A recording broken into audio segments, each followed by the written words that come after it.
ప్రశ్నారావణ్ ఎవరైతే ఉన్నారో ఆయన అరెస్ట్ చేయడం జరిగిన తర్వాత, ఆయన అరెస్ట్ తర్వాత ఎలా అంటే కొంతమంది నిజంగా సంబరాలు చేసుకుంటారని చెప్పాలి.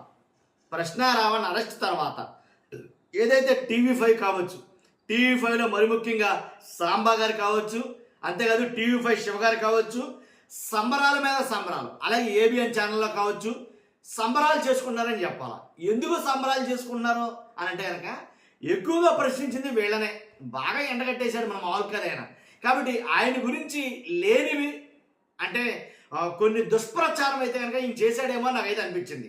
టీవీ5 శివ గారు మాట్లాడిన మాటల్లో అంటే కొన్ని లేని మాటలు కల్పించి, అంటే మర్చిపోయి ఆయన అరెస్ట్ అయ్యాడు అన్న ఆనందంలో ఏం మాట్లాడుతున్నాడో తెలియకుండా మాట్లాడాడేమో టీవీ5 శివ గారు అని నాకు అనిపించింది.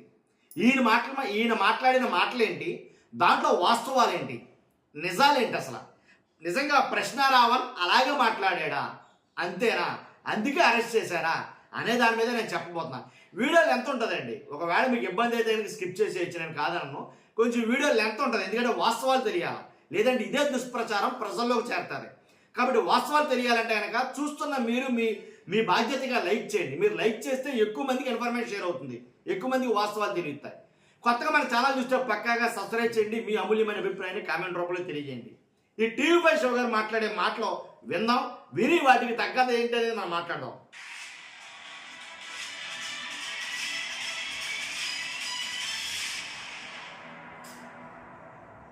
పిఠాపురంలో పడుకోబెట్టేశారు, కటకటాలో వేసి కసకసలాడిస్తూ ఉన్నారు. విన్నారా? పిఠాపురంలో పడుకోబెట్టేశారంట. ఎవరిని? ప్రశ్నారావణ్ని. ఈయన మాట్లాడతాడు, ఆనందంతో వచ్చే మాటలు ఇవి, వేరేలా కాదు. పిఠాపురంలో పడుకోబెట్టేశారు ఏంటి, తర్వాత కటకటాల్లో పెట్టి కసకసలాడించేశారంట. కటకటాల్లో పెట్టి కసకసలాడించేశారంట. ఈయన మాత్రం ఆయన చాలాసార్లు కసకసలాడించాడు. అలాగే నన్ను ఎంతో అభిమానించి ప్రేమించి బ్రదర్ బచ్చలకూరి జోసెఫ్ ప్రశ్న రావణ్ ఓకే చిలక్క చెప్పినట్టు చెప్పాను. ఏమని? ఒక బ్రదర్ కి చెప్పినట్టు చెప్పాను. ఏమని?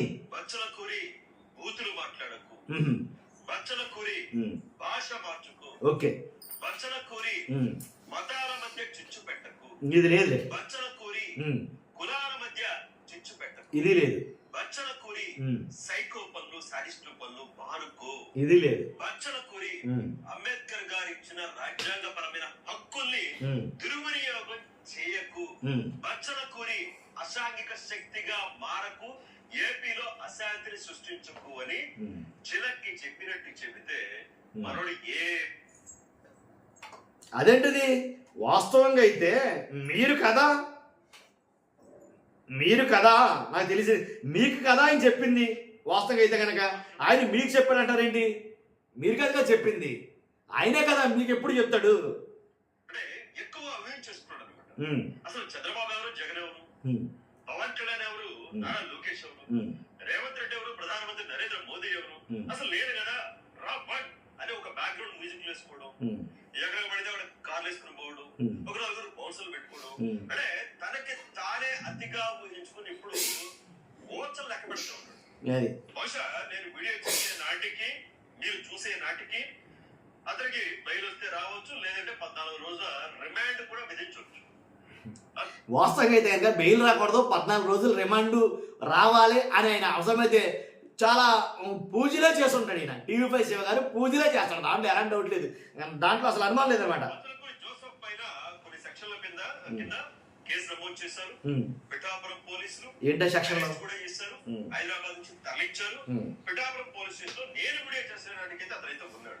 దీనిలో పెట్టిన సెక్షన్లు 196, 352, 356(2), 356(3), 186 ఇది నాన్ బైబుల్, వర్గాలు మతాలు కులాలు మధ్య 356(2) పరువుడు 111 ఇది ఒక వ్యవస్థీకృత నేరం, ఒక ఆపు. ఎందుకు అంటే ఇతని ఛానల్ ద్వారా ఇతను సంవత్సరాలుగా స్టార్టింగ్ లో ఉన్నాడు కదా, ఈయన శివ గారు స్టార్టింగ్ లో ఉన్నాడు కదా, ఎత్తను అంటున్నాడు. కొంచెం ఎదరికెళ్ళిన తర్వాత ఈడు వాడు అంటాడో, ఇంకొంచెం ఎదరికెళ్ళిన తర్వాత అరే ఒరే అంటాడు. ఇక ఆయన ప్రెస్టేషన్ ఏ పీక్స్ లెవెల్కి వెళ్తుందో మీరు చూద్దరు ఒకసారి. కొన్ని మతాల్ని, కొన్ని వర్గాల్ని, కొంతమంది వ్యక్తుల్ని, నాయకుల్ని టార్గెట్ చేస్తూ మాట్లాడుతూ ఉన్నాడు. మాట్లాడితే అరెస్ట్ చేస్తారు, మాట్లాడితే అరెస్ట్ చేయరు. మాట్లాడటం మన రైట్, మన భావ ప్రకటన స్వేచ్ఛ. డాక్టర్ బిఆర్ అంబేద్కర్ గారు మన ప్రతి పౌరుడికి, భారతీయ పౌరుడికి కల్పించిన రైట్ అది. నువ్వు ఏ నాయకుడి పైనైనా, ఏ పార్టీ పైనైనా నువ్వు మాట్లాడొచ్చు. ఓకే, మతాలకు సంబంధించి గానీ, కులాలకు సంబంధించి గానీ ఈ అభిప్రాయాన్ని వ్యక్తం చేయొచ్చు. కొంచెం ముందుంది ఒక లైన్ ఉంటుంది. ఆ లైన్ ఒకసారి కాదు, 2 సార్లు కాదు, 3 సార్లు కాదు, వందల వేల సార్లు ఈ బచ్చలకూరి జోసెఫ్ దాటేశాడు. సగం ఛానల్ ఎదిగింది టీవీ5 మీద.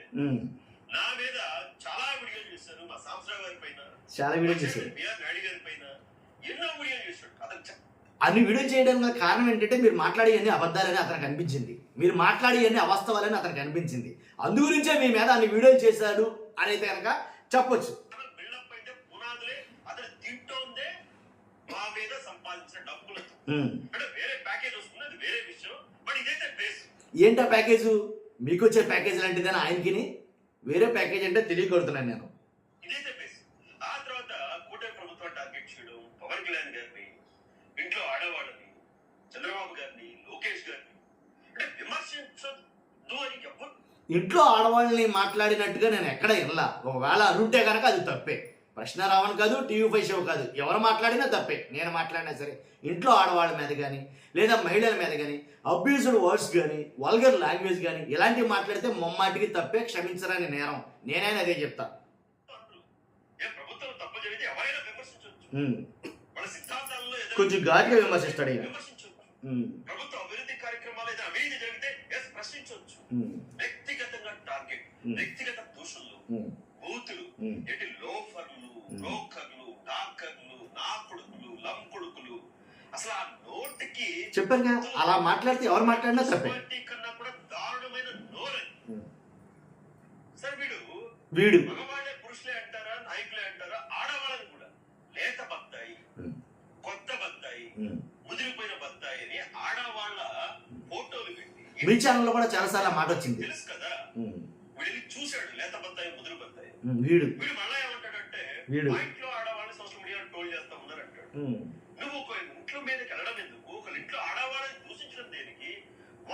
వాస్తవంగా ఏ ఆడవాళ్ళ మీద ఇతను దూషించాడు, ఏ ఆడవాళ్ళని అన్నాడు, వాటికైతే ఆధారాలు లేవు సరే అయితే నాకు తెలిసి.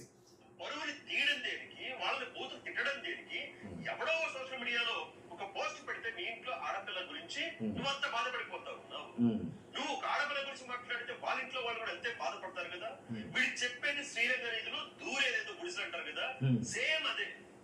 బట్ వీడు కప్పుకునే ముసుగు ఏంటంటే దళితని ముసుగు కప్పుకుంటాడు, క్రైస్తవని ముసుగు కప్పుకుంటాడు. దళితని ముసుగు కప్పుకోడు. దళితుల పట్ల వాళ్ళు పడే కష్టాలు కావచ్చు, బాధలు కావచ్చు, వాళ్ళకి ఏవైతే అన్యాయం జరిగిందో ఆ అన్యాయం మీద ప్రశ్నిస్తూ ఉంటాడు. దళితులైనా సరే, క్రైస్తవులైనా సరే, వాళ్ళకి జరిగే అన్యాయాల మీద ప్రశ్నిస్తాడు. యువత ముఖ్యంగా చట్టం చెడగొడుతూ ఉన్నాడు. క్రైస్తవ యువత, దళిత యువత, హిందూ యువత ఎవరైతే ఉన్నారో వీళ్ళ మధ్య చిచ్చు పెడతా ఉంటాడు. ఈ క్రైస్తవ దళిత యువతలు ఏం చేస్తాడు? హిందూ మతంపై ముసుగులుతూ ఉంటాడు. ఇదే పొత్తులు వేసిన దగ్గర నుంచి ఇది అబద్ధమే. బతుకు కూడా తెలియదు, ఏం బతుకోకూడదు. అంటే నా భాష నేను బూతులు మాట్లాడి మీకు తెలుసు, బట్ మనకు స్ట్రాంగ్ గా ఉంటుంది. ఇది కవరింగ్. ఇది నువ్వు అలాగే స్ట్రాంగ్ గా మాట్లాడు. మేమేదో మాట్లాడితే తప్పు మాట్లాడితే విమర్శించుకో, తప్పలేదు. అలా విమర్శించడం కదా నీ కడుపు అంట. నేను అప్పుడే చెప్పా, అదైతే తప్పే. నీకంటూ ఒక రోజు వస్తుంది, నేను చూస్తా, నీ మీద వీడియో చేస్తా, నువ్వు నా తల్లిని కూడా తిట్టావు. అలా తిట్టుంటే కనుక తప్పేది. పోలీస్ స్టేషన్ లో ఉన్నాడు, నేను ఎక్కడ ఉన్నాను? స్టూడియోలో ఉన్నాను. ఎందుకంటే నేను అంబేద్కర్ గారు రచించిన రాజ్యాంగాన్ని పాటిస్తా కాబట్టి, ఆయన ఇచ్చిన భావ ప్రకటన స్వేచ్ఛని సద్వినియోగం చేసుకుంటా కాబట్టి, సరైన మార్గంలో వాడతాను కాబట్టి నేను స్టూడియోలో ఉండి మాట్లాడుతూ ఉన్నా. వాడు నేను వాడు అనే పదం కూడా వాడను, కానీ ఇలాంటి వాళ్ళకి వాడాలి, ఇలాంటి వాళ్ళకి వాడాలి, కరెక్ట్ గానే వాడాలి. వాడు ఓచలు లెక్క పెడతావు, ఓచలు లెక్క పెడతావు.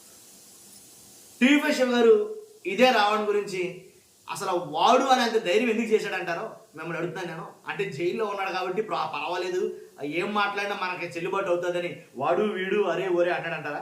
బహుశా బయటకు వచ్చాక వాడి బుద్ధేం మారదు, ఏం మారదు, అదే పెట్టదింటాడు, మళ్ళీ వీడియో చేస్తాడు, మళ్ళీ బూతులు చెప్తాడు. ఉందో లోపల వీళ్ళకి కావాల్సింది అది. వీళ్ళు మారరు, ఎన్ని కేసులు పెట్టాయి మారరు. వాడు ఏదంటే జన సైనికులు, అటు తెలుగుదేశం పార్టీ వాళ్ళు, ఆగ్రహావేశాలతో ఉన్నారు కాబట్టి ఎందుకంటే మెయిన్ ఆలోచించాలి. అరెస్ట్ చేయక తప్పలేదు. గతంలో చాలా కేసులు నమోదయ్యాయి. ఇది కూడా అదే కావాలి. మేము ఏదైనా పార్టీలోకి వెళ్ళి మరి ఏ పార్టీలోకి వెళ్తాడో నీకే తెలుసు. ఎవరైనా అరెస్ట్ చేశారు, ఇన్ని కేసులు పెట్టారు అని సింపతి పొంది ఆయా సామాజిక వర్గాల ఓట్లు ఏమైనా వేయించుకోవడానికి ఆ పార్టీలోకి పార్టీలోకి వెళ్ళి ఏదో ఒక ఎమ్మెల్యే సీట్ తెచ్చుకుంటాడు. అంటే వార్డు మెంబర్ కూడా గెలవలేదు. అంటే వీళ్ళ టార్గెట్ అది. అంటే సింపుల్ గా షార్ట్ కట్ లో ఫేమస్ అయిపోవాలి. అంటే ఏం చేయాలి? బూతులు తిట్టాలి, సమాజంలో పెద్ద వ్యక్తుల్ని బండ బూతులు తిట్టాలి. అంటే రాత్రి ఫేమస్ అయిపోతారు. బూతులు తిట్టి వాళ్ళు అందరి గురించి వీడియోలు చేశాడు ఆయన శివ గారు. బూతులు తిట్టి అందరి గురించి వీడియో చేశాడా? పంతం నానాజీ గారు మరీ దారుణంగా తిట్టాడు మాజీ ముఖ్యమంత్రి గారిని, వీడియో చేశాడా? పులవర్తి నాని గారు ఒక రిటైర్డ్ జడ్జిని ఆనా డాష్ ఈనా డాష్ ఆ లామ్ జిమ్ మొత్తం లాభాష నాభాష కాభాష మాట్లాడాడు. మరి ఆయన గురించి వీడియో చేయలేదే ఈ టీవీ శివ గారు? అంటే మరి రాజకీయంగా ఎదగడం కోసమో, యూట్యూబ్ ఛానల్ ఎదగడం కోసమో, పాపులారిటీ కోసం ఇదంతా కూడా ఈ మధ్య చాలా మంది యూట్యూబ్ ఎలాగే తయారయ్యారు. జర్నలిస్టులు అంటారు, ఇండిపెండెంట్ జర్నలిస్టులు అంటారు. అసలు ఏ పత్రికలో పనిచేశారా మీరు అందరూ? ఏ ఛానల్లో పనిచేశారా మీరు అందరూ? సందర్భం వచ్చింది, మీరు ఏ పత్రికల్లో పనిచేశారు, ఏ ఛానల్లో పనిచేశారు అంటున్నారు కదా. మన సబ్స్క్రైబర్లు కూడా చాలా మందికి నా గురించి తెలియకపోవచ్చు. కాబట్టి ఇక్కడ సందర్భం వచ్చింది కాబట్టి ఒక మాట చెప్పాలా. నేను ఈనాడు పత్రికలు చేశాను, అర్థమైందా? నేను ఈనాడుని చేశాను, చాలా కాలం చేశాను, చాలా వార్తలు రాశాను, చాలా అంటే పత్రికలు చాలా కాలం పనిచేశాను నేను ఈనాడులో. అయిపోతారా? నేను సరిగ్గా 20 ఏళ్ల క్రితం 2006 మే నెలలో ఈనాడులో జాయిన్ అయ్యాను. చదువు కంటిన్యూ చేస్తా ఉన్నాను. చదువుకుంటూనే ఈనాడులో నూనూగు మీసాల వయసులో ఈనాడులో జాయిన్ అయ్యాను. ఇప్పటికి 2026 20 ఏళ్ళు దాటి 21 సంవత్సరాలు. మీ గురించి ఎందుకు చెప్పండి. ఇది నా జర్నలిస్ట్ రాజకీయ ప్రయాణం. చాలా ఛానల్లో పనిచేశాను. ఆ తర్వాత ఈనాడు తర్వాత పత్రికల్లో పనిచేశాను. 20 ఏళ్ళు కష్టపడితే టీవీ5 శివగా ఏదో ఇంత గుర్తింపు వచ్చిందా? 20 ఏళ్ళు కష్టం ఉంది జర్నలిస్ట్ గా. ఎన్నో ప్రజా సమస్యల మీద మాట్లాడుకుంటా, ఎన్నో అంశాల మీద మాట్లాడుకుంటా, రాసి ఉంటా. ఏం లేదు కానీ టీవీ5లో వచ్చిన తర్వాత మాక్సిమం వైఎస్ఆర్సీపీని దాని గురించి మీరు మాట్లాడడం వల్ల, వైఎస్ఆర్సీపీని తిట్టడం వల్లే మీకు ఆ మైలేజ్ వచ్చిందని నేను అనుకుంటా. చాలా మంది మాట్లాడి ఫేమస్ అయిపోవాలి. ఇది ఈ మధ్య ఫ్యాషన్ బాగా ఎక్కువైపోయింది. ఓకే. దీంతో పాటు కేవీఆర్ అనే ఒక జర్నలిస్ట్ కూడా హైదరాబాద్ అరెస్ట్ చేశారు. ఈ పచ్చలపూరి జోసెఫ్ హైదరాబాద్ అరెస్ట్ చేశారు. ఇతరు కూడా అరెస్ట్ చేశారు. గతంలో అరెస్ట్ చేశారు ఏపీ పోలీసులు. తెలంగాణ జర్నలిస్టులు కొంతమంది ఏంటి, తెలంగాణ జర్నలిస్టులు ఏపీ పోలీసులు అరెస్ట్ చేస్తారా? రేవంత్ రెడ్డి గారు ఏం చేస్తారు? కవిత గారు వీళ్ళందరూ కూడా రెస్పాండ్ అయ్యారు. ఇప్పుడు తెలంగాణ ప్రాంతానికి సంబంధించిన ఒక దొంగ ఆంధ్రప్రదేశ్ వచ్చాడు, దొంగతనం చేశాడు. ఏం చేస్తారు అంటే దొంగ జర్నలిస్టులు దొంగలనా మీ అభిప్రాయం? మా తెలంగాణ దొంగను అరెస్ట్ చేస్తారా అంటారా ఎవరన్నా? అంటారా? నేరానికి ఈ రాష్ట్రానికి సంబంధం ఏంటి? ద్వారా తీసుకెళ్లాల్సి ఉంటుంది ఆ స్థానిక పోలీస్ స్టేషన్. అలా విధానంలోని రాజకీయ అంశాలపైన మాట్లాడు. నువ్వు పొద్దున్న లేస్తే ఇది ఉండేది తెలంగాణలో, తెలంగాణ ప్రాంత వ్యక్తి పొద్దున్న లేస్తే ఏపీ రాజకీయాలపైన. తెలంగాణలో ఉంటే ఏపీ రాజకీయాల గురించి మాట్లాడకూడదా ఏంటి? మాట్లాడు, తప్పులేదు. జర్నలిస్ట్ గా జాతీయ, అంతర్జాతీయ, తెలంగాణ, ఏపీ ఏదైనా మాట్లాడచ్చు. మరి ఇంతకుముందు వద్దన్నారు. కానీ చంద్రబాబు నాయుడు గారిని పట్టుకుని బొల్లిబాబు, చంద్రబాబు నాయుడు గారిని, పవన్ కళ్యాణ్ గారిని టార్గెట్ చేశారనా? జర్నలిస్ట్ ఈ భాషలో వాడతారా? జర్నలిస్ట్ అనే వాడు ఆ భాష వాడడు, బూతులు మాట్లాడు. అతను మాట్లాడింది, కేవీ రెడ్డి మాట్లాడింది ఎర్రి బుక్, అర్థమైనా? రెడ్ బుక్ ని అతను ఎర్రి బుక్ అని వెటకారంగా మాట్లాడాడు. ఆ ఒక్క మాట కోసం అతను ఇప్పటికి 2 సార్లు అరెస్ట్ చేశారు. ఇది వాస్తవం. ఇలా ఆడవాళ్ళ వ్యక్తిత్వాన్ని కించపరచు, అది కదా గమనించాలి. ఇతను గతంలో అరెస్ట్ చేస్తే బెయిల్ వచ్చింది. బెయిల్ వస్తే కోర్టులో హాజరు కావాల్సి ఉంటుంది, హాజరు కావట్లేదు. వారెంట్ ఇష్యూ చేసింది నాన్ బెయిలబుల్ కోర్టు, అది నుంచి తీసుకెళ్లారు. ఇక్కడ తెలంగాణలో చూడొచ్చు, ఒకవేళ రేవంత్ రెడ్డి గారిని, ఆంధ్రాకి సంబంధించిన జర్నలిస్ట్ ఎవరైనా సరే రేవంత్ రెడ్డి గారిని లేదంటే వాళ్ళ ఇంట్లో ఆడవాళ్ళని అసభ్య పదజాలతో దూషించారనుకోండి, తెలంగాణ పోలీసులు ఏపీ అరెస్ట్ చేయరా? ఖచ్చితంగా అరెస్ట్ చేస్తారు. పెట్టుకున్నామంటాడు. వీడి బతికి ఎంత, వీడి స్థాయి ఎంత? ప్రశ్నించు, తప్పులేదు. బూతులు తిట్టము. వీడి బతికెంత, వీడి స్థాయి ఎంత? ఎవడు బతికి ఆడలేరండి. ఒకటి స్థాయిని మనం డిసైడ్ చేయలేం. ప్రశ్నించు, తప్పులేదు. వ్యక్తిత్వాన్ని కించపరచు. చంద్రబాబు నాయుడు గారిని పట్టుకుని నోటికి ఆయన పాస్ చేసుకుంటావు నువ్వు. అసలు ఆయన వయసు ఎంత, ఆయన అనుభవం ఏంటి, ఆయన స్థాయి ఏంటి? ఈ బుక్కా పకీర్ ఆ సభలో కూడా లారీ కళ్ళద్దాలు పెట్టుకుని నల్ల కద్దాలు పెట్టుకుని తిరుగుతున్నాడు. ఒక్క బకీర్ అంట అర్థమైంది మీకు. ఇలా చాలా అయితే కనుక మాట్లాడాడండి ఈయన. ఆ మొత్తం అంతా మనం వినిపించలేం కానీ చెత్త అంతాను. వాస్తవంగా అయితే కనుక చాలా మటుకు వీళ్ళు చాలా హ్యాపీగా అయితే ఉన్నారు. ఎందుకంటే ప్రశ్నారామన్ అరెస్ట్ చేశారని తెలిసినప్పటికే నాకు తెలిసి ఏ స్వీట్లు ఏ పంచుకుని ఉంటారు నాకు తెలిసి. దాంట్లో ఎలాంటి డౌట్ లేదు. ఎవరో సాంబా గారు కావచ్చు, ఏబిఎన్ వెంకటకృష్ణ గారు కావచ్చు, టీవీ శివ గారు కావచ్చు, ఎక్కువ వీడియోలు వీళ్ళ మీద చేశాడు. ఎందుకు చేశాడు అంటే వీళ్ళు మాట్లాడేవన్నీ కూడా అబద్ధాలే. దాంట్లో ఎలాంటి డౌట్ లేదు. వాస్తవాలకు అతీతంగా మాట్లాడతారు వాళ్ళు. అసలు వాస్తవమే ఉండదు దాంట్లో. అతీతమైన నమ్మకం అసలు నిజం అనేది ఉండదు వీళ్ళు మాట్లాడే మాటలో. మొత్తం అబద్ధమే. ఏంటంటే వీళ్ళ మెయిన్ టార్గెట్ ఏంటి, వీళ్ళు ఇంకా వీళ్ళకి ఏదైనా ఉంటే కనుక అది ఏంట్రా అంటే కనుక జగన్ గారిని తప్పుగా చిత్రీకరించడం, జగన్ గారు చేసే పనులు తప్పుగా చెప్పడం, జగన్ గారిని తిట్టడం, జగన్ గారి మీద బ్లేమ్ చేయడం. ఇందే రెండో పనే ఉండదు అసలు. ఏం చేసినా సరే జగన్ గారు తప్పే.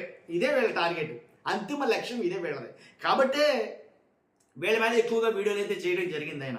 అలాగని అతను జగన్ గారు సపోర్ట్ చేస్తాడంటే కాదు. అబద్ధం చెప్తే కనుక ఒప్పుకోడు. వాస్తవాలు ఏంటో మాట్లాడాలంటాడు. మాట్లాడే విధానం, అతను మాట్లాడిన పాయింట్స్ అన్నీ కూడా కరెక్టే, లాజిక్కే. పవన్ కళ్యాణ్ గారిని అన్నారంటే పవన్ కళ్యాణ్ గారిని నేను అనలా. పవన్ కళ్యాణ్ గారు ఏవైతే మాటలు మాట్లాడాడో, నా వైసీపీ నా డాష్ గాళ్ళారా ఇలా ఏదైతే మాట్లాడాడో అయ్యే మాటలు కట్ కాపీ పేస్ట్ అయ్యే మాటలు అప్లై చేశాడు అంతే. అర్థమైందా మీకు క్లియర్గా?